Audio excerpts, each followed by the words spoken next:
രാവിലെ നേരത്തെ എഴുന്നേൽക്കണം, കുടുംബം തന്നെ എഴുന്നേൽക്കണം. രാവിലെ പുലർച്ചെ നേരത്തെ എഴുന്നേൽക്കുന്ന കുടുംബമാകണം നമ്മുടെ കുടുംബം. സുബ്ഹി ഖളാ ആകുന്നതിന് മുമ്പ് എന്തായാലും എഴുന്നേറ്റിരിക്കണം. പുലർച്ചെ നേരത്തെ എഴുന്നേൽക്കുക എന്നതാണ് ഒരു കുടുംബത്തിൻ്റെ ഏറ്റവും വലിയ യോഗ്യത. എല്ലാ സ്വാലിഹീങ്ങളായ മനുഷ്യന്മാരും രാവിലെ നേരത്തെ എഴുന്നേൽക്കുന്നവരാണ്. ഒരു സ്വാലിഹായ മനുഷ്യരും രാവിലെ നേരത്തെ എഴുന്നേൽക്കാത്ത ആളായിട്ട് കാണാൻ പറ്റൂല. എല്ലാ സ്വാലിഹീങ്ങളും നേരത്തെ എഴുന്നേൽക്കും. അതുകൊണ്ട് സ്വാലിഹാവാൻ ആദ്യം ചെയ്യേണ്ടത് രാവിലെ നേരത്തെ എഴുന്നേൽക്കലാണ്. സ്വാലിഹാവാൻ രണ്ടാമത് ചെയ്യേണ്ടത് സൂര്യൻ ഉദിക്കുന്നതിൻ്റെ മുമ്പ് ഉറങ്ങാതിരിക്കലാണ്. വലൗകാന ഫി ഗൾഫിൻ, അതിന് ഗൾഫിലാണെങ്കിലും അങ്ങനെ തന്നെയാണ്. സ്വാലിഹാവാൻ ആവശ്യമുള്ളത് സൂര്യൻ ഉദിക്കുന്നതിൻ്റെ മുമ്പ് ഉറങ്ങാതിരിക്കലാണ്. ശൈത്താൻ അവൻ്റെ ചെവിയിൽ മൂത്രമൊഴിക്കും എന്ന് ഹദീസിൽ നസ്സ്.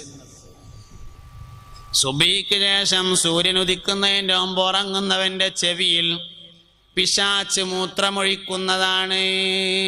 ശൈത്താന് മൂത്രമൊഴിക്കാൻ വേറെ സ്ഥലമൊന്നും ഇല്ലാത്തതുകൊണ്ടല്ല. പിന്നെന്താ? ചെവി എന്ന് പറഞ്ഞ സാധനം എന്തിനുള്ളതാ? ചെവി എന്ന് പറഞ്ഞത് കേൾക്കാൻ മാത്രമുള്ളതല്ല, കേൾവി അതിൻ്റെ രണ്ടാമത്തെ ധർമ്മമാണ്. ചെവിയുടെ ഒന്നാമത്തെ ധർമ്മം ബാലൻസ് നിയന്ത്രിക്കലാണ്. ഇൻ്റെ അരക്കെന്ന് മേപ്പെട്ടുള്ള ഭാഗം തൂക്കിയാൽ 60 കിലോ ഉണ്ടാവും. ഇൻ്റെ അരൻ്റെ താഴെയുള്ളത് തൂക്കിയാൽ 15 കിലോനേ ഉള്ളൂ. 15 കിലോ ഉള്ള ആടിക്കൊണ്ടിരിക്കുന്ന 3 എല്ലും കഷ്ണത്തുമ്മേ 60 കിലോ ഉള്ള ഈ സാധനം ഇങ്ങനെ ഇങ്ങനെ നീച്ചിങ്ങനെ നിൽക്കുന്നതിൻ്റെ കാരണം ചെവിയാണ്. ചെവിൻ്റെ ബാലൻസ് പോയാൽ ശരീരത്തിൻ്റെ ബാലൻസ് പോകും. ചെവിക്കുറ്റിക്ക് നോക്കിയിട്ട് ഒരൊറ്റ അടിയാണ് കൊടുത്താൽ ആനയാണെങ്കിലും അടി തട്ടും.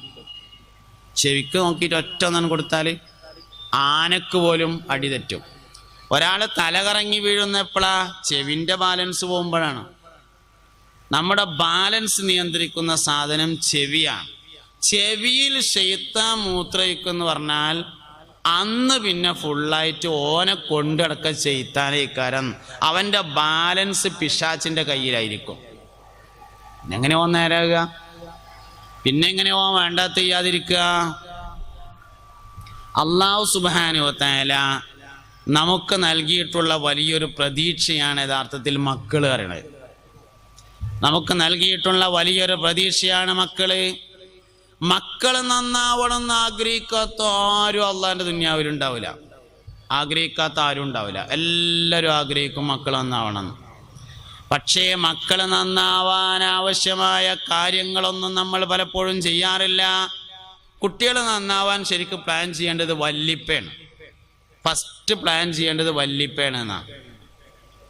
പരിശുദ്ധമായ ഖുർആനിലെ അൽക്കഫുകാരെ പറ്റി പറഞ്ഞുകൊടുത്തേ, സൂറത്തുൽ കഹ്ഫിൽ ഖിദർ നബി അലൈഹി ഇസ്ലാമിൻ്റെയും മൂസാ നബി അലൈഹി ഇസ്ലാമിൻ്റെയും കഥ പറഞ്ഞു കൊടുത്ത്, ഖിദർ നബി അലൈഹി ഇസ്ലാമിൻ്റെ കൂടെ മൂസാ നബി അലൈഹി ഇസ്ലാം ഇങ്ങനെ യാത്ര ചെയ്തപ്പോൾ ആദ്യം ഒരു കപ്പൽ പൊളിച്ചു, പിന്നെ ഒരു കുട്ടിൻ്റെ തല പിടിച്ചിങ്ങാണ്ട് പിരിച്ചു.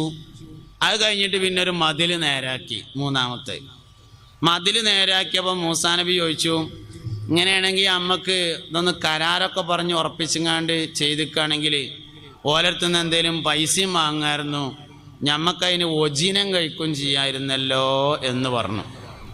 അപ്പോൾ ഖിദർ അലൈഹിസ്സലാം പറഞ്ഞു, നമ്മളെ യാത്ര ഇവിടെ വെച്ച് അവസാനിപ്പിക്കുകയാണ്, ഇനി നമ്മൾ മുന്നോട്ട് പോവില്ല, മുന്നോട്ടായല്ലോ നിങ്ങളീ പരിപാടി, അതുകൊണ്ട് ഇവിടുന്ന് അവസാനിപ്പിക്കുകയാണ്. നടന്ന സംഭവങ്ങളൊക്കെ ഞാൻ നിങ്ങൾക്ക് പറഞ്ഞു തരാമെന്ന് പറഞ്ഞ് കപ്പൽ പൊളിച്ചതിൻ്റെ രഹസ്യം പറഞ്ഞ്, കുട്ടിൻ്റെ തല പിടിച്ച് പിരിച്ചതിൻ്റെ രഹസ്യം പറഞ്ഞ്, മതിൽ നേരാക്കി വെച്ച് പറഞ്ഞുകൊടുത്ത് പറഞ്ഞ്, ഓലെ വാപ്പ ഒരു നല്ല മനുഷ്യനായിരുന്നു, വക്കാന അബൂഹുമാ സ്വാലിഹ ഫഅറാദ അൻ യബ്ലുഗ അശുദ്ധഹുമാ വയസ്തഖ്രിജ കൻസഹുമാ. ഓലെ വാപ്പ ഒരു നല്ല മനുഷ്യനായിരുന്നു. ആ വാപ്പ ഈ കുട്ടികൾക്ക് പ്രായം തികയണ സമയത്ത് അവരുടെ നിധി അവരുടെ മതിലിൻ്റെ ചോട്ടിൽ നിന്ന് വന്നാൽ മതി എന്ന് തീരുമാനിച്ചിരുന്നു എന്ന് പറഞ്ഞത് ഈ കുട്ടികളെ നേരെ വാപ്പയല്ല, അവരുടെ മൂന്നാമത്തെ വല്ലിപ്പയാണ് എന്നാണ്. ഒരു കുട്ടിക്ക് ഗുണം കിട്ടണമെങ്കിൽ വല്ലിപ്പ മുതൽ ആലോചിച്ചു തുടങ്ങണം. എൻ്റെ പേരക്കുട്ടികൾ ആരാ ആവേണ്ടതെന്ന് ഞാനിപ്പോൾ ആലോചിക്കണം. മക്കളുടെ അവിടെ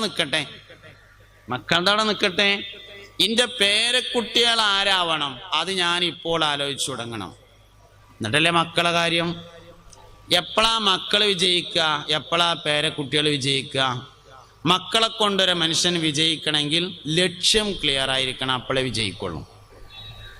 ലക്ഷ്യം ക്ലിയർ ആവാന്ന് പറഞ്ഞാൽ എന്തിനാ മക്കള് എന്ന് തീരുമാനമായാലേ ലക്ഷ്യം ക്ലിയർ. ബക്കറ്റ് പിരിവുണ്ട്, കാര്യമായിട്ട് എല്ലാവരും അതിലേക്ക് സംഭാവനകൾ നൽകി സഹായിക്കണം എന്ന് പ്രത്യേകമായി അറിയിക്കുന്നു. എല്ലാവരും കൊടുക്കുക. പെണ്ണുങ്ങളൊക്കെ എന്തെങ്കിലും കൊടുത്തിട്ടുണ്ടെങ്കിൽ കാര്യമായിട്ട് അതിൽ ഇട്ട് കൊടുക്കുക. സംഭാവനൻ്റെ വയത് വേണ്ടല്ലോ, കുടുംബജീവിതം പോരെ, മതി. സംഭാവനൻ്റെ വയത് വേണ്ടെന്നാണ് ഇവർ പറഞ്ഞത്. അതിൻ്റെ അർത്ഥം കൊടുക്കണ്ടെന്നല്ല, നല്ലതും കൊടുക്കണം. ലൈറ്റ് ഉണ്ട്, മൈക്കുണ്ട്, പന്തലുണ്ട്, സ്റ്റേജ് ഉണ്ട്, കസാര ഉണ്ട്, വയത് പറഞ്ഞ മൂലിയരുണ്ട്, എല്ലാം ഉണ്ട്. അപ്പോൾ അതുകൊണ്ട് നല്ലോണം കൊടുത്തോളി കേട്ടാ. അള്ളാഹു കബൂൽ ചെയ്യട്ടെ. നമ്മുടെ എല്ലാ ഉദ്ദേശങ്ങളെയും അള്ളാഹു തആല സാധിപ്പിച്ചു തരട്ടെ. അവൻ നമ്മളെ ഖൈറിലും സലാമത്തിലും റാഹത്തിലുമാക്കി തരട്ടെ. ആമീൻ ബിറഹ്മതിക യാ അർഹമർ റഹീമീൻ.